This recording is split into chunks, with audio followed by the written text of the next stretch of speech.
TV Crazy Man here. In this video, we look at one of the most rewatched shows of all time, Gilligan's Island. In search of goofs that made it to the final cut, and things that are now visible with today's high-definition television sets that weren't so visible years ago.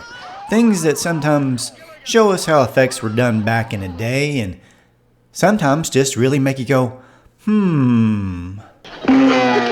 I asked the ultimate questions like, was the professor really all that smart? And was the Minnow destroyed or not? Don't miss the incredible answers, or lack thereof, in this video. Most of y'all have been so kind in your comments, I really appreciate it. But there's a few people that would rather that I Sit down and shut up! To them, I just want to make sure that I clarify that my videos are meant to express love for classic TV shows. It's not to mock them in hatred, you know. I actually did grow up watching all these shows way back in the 70s when I was, a kid. So, You and your fantastic stories. that being said, let's get started and have some fun. Let's get started. Yes, sir! Just how many minnows were there, and how many places did it beach? In this early shot of episode 1, at first we see the minnow here next to a large palm tree that almost dwarfs the minnow. Now notice that in this shot from episode 8, the large palm tree in the front of the SS Minnow is not there. Now unless I'm seeing things, that palm tree is even wider than the boat. Also notice that the back end of the minnow is facing the water and that there's no palm trees on the back end of it. This shot is from the first episode, and notice that there's a palm tree right on top of Gilligan. Where did that palm tree come from? In the second season, the new opening credits show a SS Minnow that is completely different from the one that we've seen in season 1, and it's beached in a totally different spot. And you thought ABC's Lost was confusing. Wait a minute, who are those people? That's actually the 3 castaways from the unaired pilot that were replaced. Remember, this is from the first aired episode, so they shouldn't be here. But for some reason they are. It's almost as if Gilligan's Island is either in the Bermuda Triangle or the Twilight Zone. You unlock this door with the key of imagination. Yes, believe it or not, we almost had a very different professor and a couple of very, very different girls. Strange to imagine a world where these actors weren't a part of Gilligan's Island. Never mind what am I doing in the lagoon. What's the hut doing out here? Remember in episode 2, Home Sweet Hut, when after a big storm the castaways end up floating in a lagoon inside their communal hut? Will you ever wonder how that was possible when the floor was clearly nothing but dirt? It's definitely clear that the floor was nothing but dirt in this earlier scene where Gilligan and the skipper are wrestling around trying to get in their hammocks.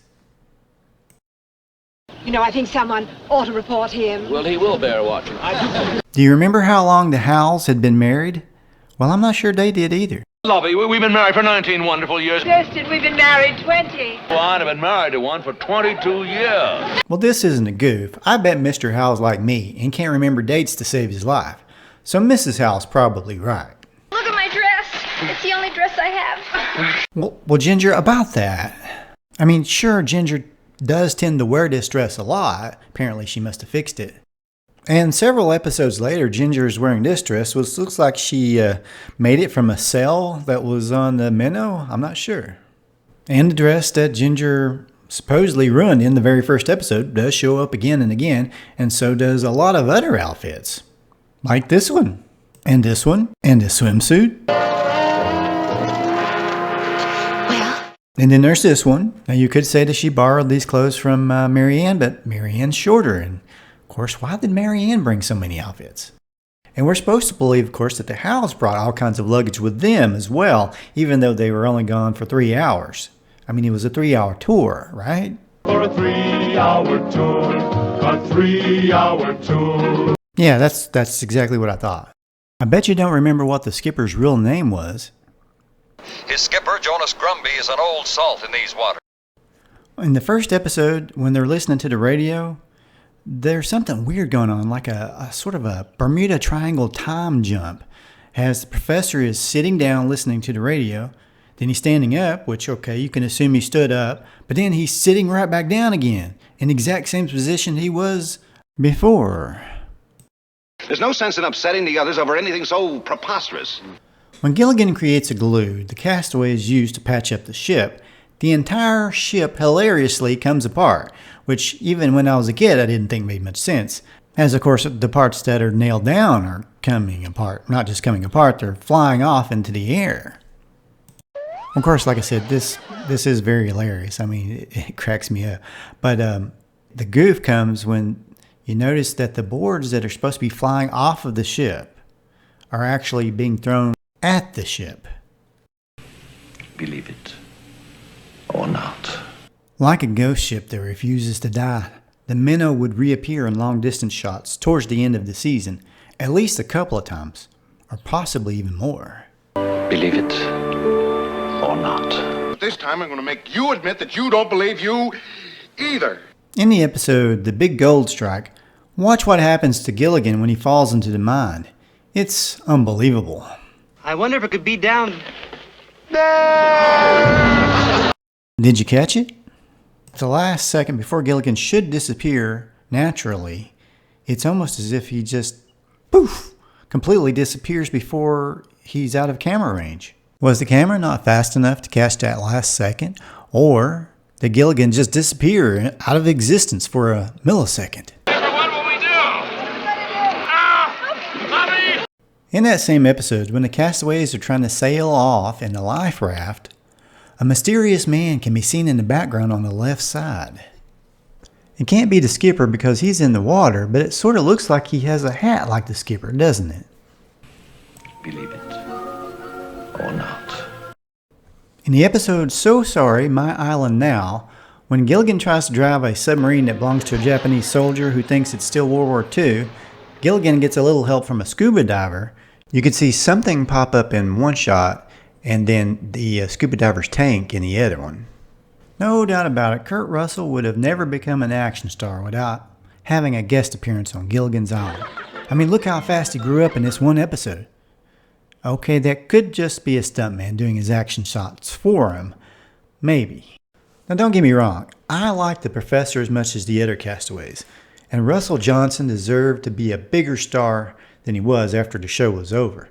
I mean, his performances on The Twilight Zone were awesome, and those 2 episodes that he did are at the top of my list of favorites. But was the professor really as smart as we were led to believe? Or was he like a politician who, by putting big words together in a way we didn't understand, just makes us think that they were smart, when really they weren't? Internal bombardment of radioactive particles, solid tuber-like bodies. It's known for its pungent qualities. He's suffering from follicular albinism. The radioactive treatment of the seeds must have magnified the potency of the oxalic minerals. Remember the episode Quick Before It Sinks? Our island is sinking into the ocean. No. The professor thought the island was sinking because his measuring stick in the lagoon showed the water was rising when it was really Gilligan that was putting the stick farther out into the water. Gilligan, where did you get that stick? That old stick? I used it to keep my lobster traps from floating away. How come, being a brilliant scientist, the professor didn't observe the shoreline for clear indications that the water level was not rising? Okay, he had to get it wrong to make the story work, but still. But that wasn't the professor's worst goof. Not by a long shot. Well, the lack of citrus fruits in our diet has caused a severe vitamin deficiency. Vitamin C is completely lacking. In the episode V for Vitamins, the professor tells the men that there is a severe shortage of vitamin C, and that the castaways will soon die if they don't find a source. And in that same episode, apparently none of the castaways were aware that pineapples are an excellent source of vitamin C. Even one banana supplies at least 10% of the recommended daily allowance of C. I can see Gilligan not knowing that, but a scientist like the professor? On the episode Big Man on a Little Stick, Gilligan tries to teach himself to surf, and he ends up needing the skipper's help to keep from drowning. Now, when the skipper just happens to be walking to the lagoon, he sees Gilligan submerged, and he runs out to save him. As he gets into the water, though, it looks like he's already wet. Which makes you wonder, how many times did poor Bob Denver have to go through this scene? Poor Bob is right. Did you know it was only 4 feet deep? And in the winter, it was freezing? On the documentary, Surviving Gilligan's Island, Bob Denver said the lagoon got so nasty that once they tested it with a fish, it didn't go so well for the fish.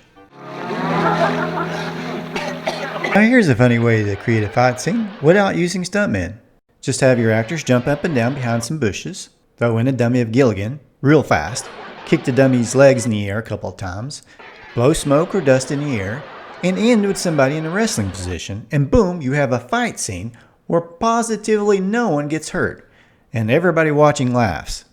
It's sort of a goof, but you gotta admit, it's a very effective one. I wonder how much Gilligan's dummy was paid. In the episode They're Off and Running, Bob Denver forgot to take off his wedding ring, and Gilligan, of course, his character Gilligan, was not married. In the episode Diogenes, Won't You Please Go Home? They used stunt doubles for Ginger's big fight scene. I actually like this fight scene. I bet Tina Louise could have done the scene if they'd gave her some time to train a little bit. So much for him. You know, the one thing that really gave away was that the stunt lady's hair didn't match Tina's. In the episode My Fair Gilligan, the Howells state that they don't have a son, and they want to adopt Gilligan. We haven't got a son. True, we have no one to bear our name proudly and bravely. But on the last TV movie, The Harlem Globetrotters on Gilligan's Island, we are introduced to the Howells' son. On the episode The Chain of Command, Gilligan falls off the cliff wearing the skipper's hat, but then when he's hanging on for dear life, he's got his hat back on again.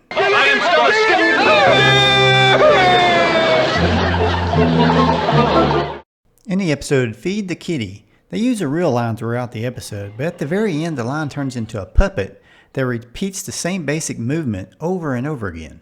All I've done to him, he still loves me. Gilligan, I don't know whether he's kissing you or tasting you. I have to say, I do miss the old days where they did use real animals for the most part. Modern CGI animals are just the fakest. Notice in this previous scene, it looks like Gilligan's trying to hide his face. That's probably because it's not Bob Denver, but the lion's trainer.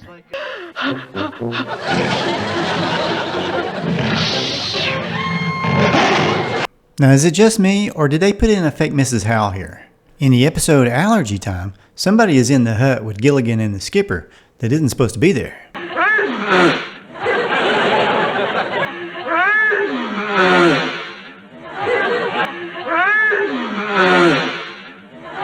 I bet you didn't know that Gilligan has a magic hat. Yeah, Gilligan's hat is kind of like Captain America's shield. If it gets thrown on the ground, it flies right back to Gilligan and lands right back onto his head. In the episode, It's a Bird, It's a Plane. Now after watching this episode, you probably won't believe that Gilligan can fly. When Gilligan takes off in his jetpack, it looks like he's flying over a forest and not a tropical island. And in the close-ups of Gilligan, it's really easy to tell that Bob Denver's just standing there, kind of moving around a little bit.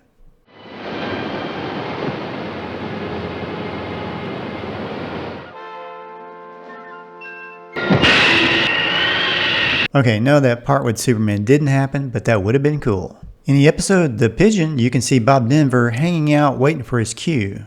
Shipwrecked. I wonder where Gilligan is with that pigeon. Let's go take a look. In this scene, Gilligan is supposed to be running full steam ahead in fear of a giant spider. But in reality, he's been hiding out next to the hut, waiting for his cue to run around and pretend like he just came out of the jungle.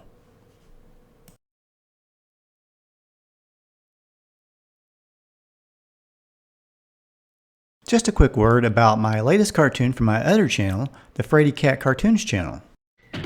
Find out how the Kung Fu Cat helps Ugg the cartoon caveman defeat his problem getting sleep. It's really hard being a cartoon on this week's Frady Cat Cartoons cartoon. I'll put a link at the end of the video to this cartoon. Check it out if you get a chance. I'd really appreciate it. Well, despite a few goofs here and there over 3 years that the Gilligan's Island ran, it achieved its main objective, which was to make us all laugh. And if it hadn't done that, then we wouldn't have been watching the reruns all these decades. Thanks for watching. Please subscribe if you haven't already. Hit the bell so you don't miss any future videos. We do lots of stuff on classic movies and classic television shows. Maybe a few things about comic books here and there and a few cartoons. All the fun stuff from days gone by. Thanks and have a great day.